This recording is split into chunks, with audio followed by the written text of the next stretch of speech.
Welcome back mga katambalan, mga hot topic and issue, pag-usapan natin. Update po tayo kay David Licauco at kay Barbie Fortesa na kung saan nga po itong si David ay nag-guest nga po kanina sa unang hirit at kasama naman itong si David, si Jillian Ward. Makikita yung pagdating nitong si David doon sa unang hirit na kung saan ay talaga naman napakagwapo ng isang pambansang Ginoo. Makikita rin na tinuturuan nitong si Jillian, itong si David ng sayaw na kung saan ay ginawa nila kanina doon sa unang hirit. Makikita naman na nakakatuwa itong si David at nakakaulo doon sa ginawa nila ni Jillian Ward na talaga namang game na game din itong si David sa pagsasayaw. Makikita naman yung ilang mga photo na kung saan ay kuha sa unang hirit kasama yung mga host ng unang hirit na nag-i-invite nga itong si David at Jillian para nga po sa Never Say Die na ipapalabas na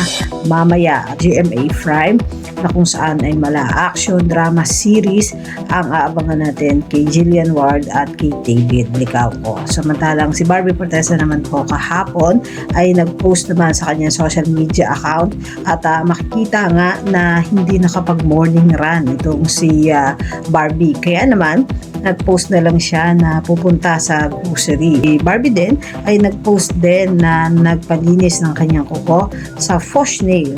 Makikita naman yung ilang mga photo din itong si Barbie. Kasama naman si Miss Charo Santos na talaga namang game na game at kuwela din itong si Miss Charo na nakipag-bonding kay Barbie. Yan po yung mga update natin ngayon kay David at kay Barbie. Kaya mga katambalan, anong masasabi niyo? Mag-comment lang sa comment section at pag-usapan natin. Yan ang mga hot topic and issue dito lamang sa Tambalang JK.